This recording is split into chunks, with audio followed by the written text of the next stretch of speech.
এটা এক পাশে রাখো, এটাকে সরিয়ে রাখো, এদেরকে আলাদা আলাদা করে রাখো, এটা মনের মধ্যে রাখো, শান্ত থাকো, দাঁড়িয়ে থাকো, খেতে থাকো, ঘুমোতে থাকো। তো এই যে কথাগুলি বললাম, এখানে প্রত্যেকটা সেন্টেন্সকে আজকে আমরা ইংরেজিতে বলতে শিখবো এবং প্রত্যেকটা সেন্টেন্স তৈরি করব একটি মাত্র ভার্ব ব্যবহার করে। তো খুবই মজাদার হতে চলছে আজকের এই ক্লাসটি। তো প্রথম থেকে শেষ পর্যন্ত ক্লাসটি দেখার চেষ্টা করবে, আর নতুন কেউ থাকলে অবশ্যই চ্যানেলটিকে সাবস্ক্রাইব করে রাখবে। তো প্রথম আজকে তোমাদের যেই সেন্টেন্সটি আমি দেখাবো যে খেতে থাকো, আমরা বিভিন্ন সময় বলে থাকি কেউ খাচ্ছে, খেতেই থাকো, দৌড়তে থাকো, অর্থাৎ যেই কাজটা তুমি করছো সেটাকে কন্টিনিউ রাখো, টিভি দেখতেই থাকো, ঘর মুছতেই থাকো। তো এই সেন্টেন্সগুলোকে আমরা কিভাবে বলবো? তো এখানে খেতে থাকো, তো খাওয়া ইংরেজি আমরা জানি ইট। তো থাকো অর্থাৎ বিষয়টাকে, খাওয়ার বিষয়টাকে কন্টিনিউ করো, তার জন্য আমরা শুরুতে নিয়ে আসবো এই কিপ ভার্বটি, কিপ। তো কি করতে থাকবে? খেতে, তো ইট, তো কিপ। যেহেতু বিষয়টি এখানে কন্টিনিউয়াস রয়েছে, তো এখানে ভার্বের সঙ্গে আমরা আইএনজি অ্যাড করব। তো কিপ ইটিং, খেতে থাকো।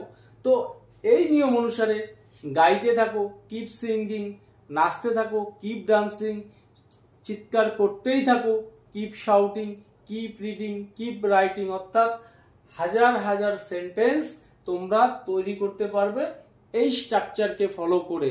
তো এর পরে যে সেন্টেন্সগুলি রয়েছে প্রত্যেকটি সেন্টেন্সের মধ্যেই এই কিপ ভার্বটাকে ব্যবহার করব। তো মনোযোগ সহকারে দেখার চেষ্টা করবে সেন্টেন্সগুলো, যে এটা এক পাশে রাখো, মানে এখানে না রেখে, মাঝখানে না রেখে এক পাশে রাখো। তো এই সেন্টেন্সটাকে আমরা কিভাবে বলবো? তো কিপ অ্যাসাইড, কিপ অ্যাসাইড। তো আগের সেন্টেন্সে খেতে থাকো, সেখানে যে কিপ ভার্বটি ব্যবহার করেছি সেখানে বজায় রাখা অর্থে, অর্থাৎ কোনো একটি অ্যাকশনকে কন্টিনিউ রাখা অর্থে ব্যবহার করেছি কিপ। বাট এখানে এক পাশে রাখো, রাখা অর্থে ব্যবহার করা হয়েছে কিপ অ্যাসাইড। তো এটাকে এক পাশে সরিয়ে রাখো, এটা দূরে রাখো, মানে এখান থেকে দূরে রাখো। তো এই সেন্টেন্সটাকে আমরা কিভাবে বলবো? যে কিপ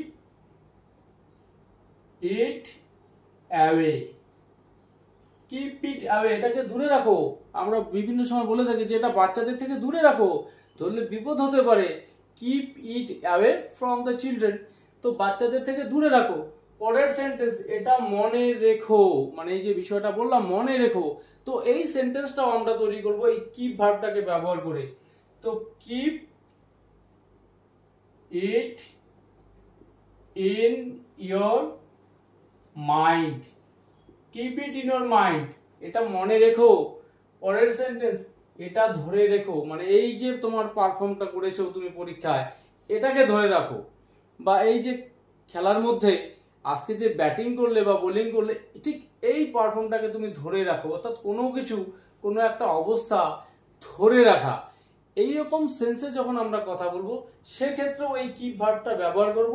তো এটা ধরে রেখো, তো এটাকে আমরা বলবো keep it up, keep it up, এটা রাখো, এটা ধরে রাখো, মানে এই বলটা ঠিক হয়েছে।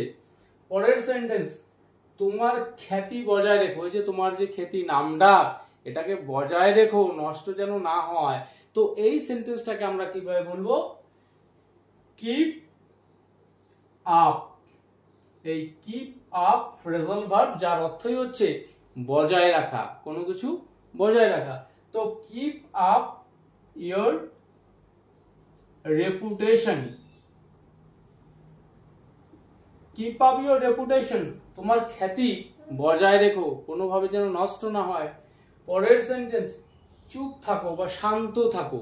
তো এই সেন্টেন্সটাকে আমরা কিভাবে বলবো? কিপ কোয়াইট, কিপ কোয়াইট, চুপ থাকো, শান্ত থাকো। পরের সেন্টেন্স, আমার পরিবার সুমনও আমাকে আলাদা রাখতে চায়, আমার পরিবার চায় সুমনও আমাকে আলাদা আলাদা রাখতে, মানে একসঙ্গে যেন আমরা না মিশে পড়ি, যাতে কোনো ঝামেলায় না জড়াই। তো এখানে একটির থেকে আলাদা করে রাখা, একটির থেকে আরেকটিকে, কাউকে বা কোনো বস্তুকে, সেই সেন্টেন্সগুলোকে আমরা কিভাবে বলবো এই কিপ ভার্বটাকে ব্যবহার করে, যে আমার পরিবার চায় সুমন ও আমাকে আলাদা রাখতে। তো এখানে my family wants to keep, my family wants to keep me and Suman apart, অর্থাৎ আমার পরিবার চায় সুমন আর আমাকে আলাদা রাখতে। তো এই কিপ অ্যাপার্ট কথার অর্থই হচ্ছে দুটো ব্যক্তি বা দুটি বস্তুকে একটি আরেকটির থেকে আলাদা করে রাখা বা সরিয়ে রাখা, যে কিপ দ্য থিংস অ্যাপার্ট, অর্থাৎ এই জিনিস দুটিকে আলাদা করে রাখো, সরিয়ে রাখো, একসঙ্গে না। পরের সেন্টেন্স, দুটি চারা গাছ 4 ফুট সরিয়ে লাগানো হয় বা লাগানো হয়েছিল, মানে একটির থেকে আরেকটি 4 ফুট সরিয়ে। তো এই সেন্টেন্সটাকে আমরা কিভাবে বলবো এই কিপ অ্যাপার্ট ভার্বটিকে ব্যবহার করে। তো two saplings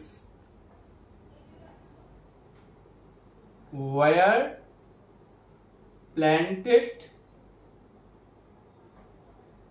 2 saplings were planted 4 feet apart, দুটি চারা গাছ লাগানো হয়েছিল 4 ফুট সরিয়ে, মানে একটির থেকে আরেকটি 4 ফুট সরিয়ে। তো আজকের ক্লাসে এই যে সেন্টেন্সগুলো দেখালাম কিপ ভার্বকে ব্যবহার করে, তো আশা করি এই ক্লাসটি তোমাদের স্পোকেন ইংলিশের জন্য খুবই কার্যকর হবে। তো ভিডিওটি ভালো লাগলে অবশ্যই একটি লাইক, কমেন্ট এবং শেয়ার করতে ভুলবে না।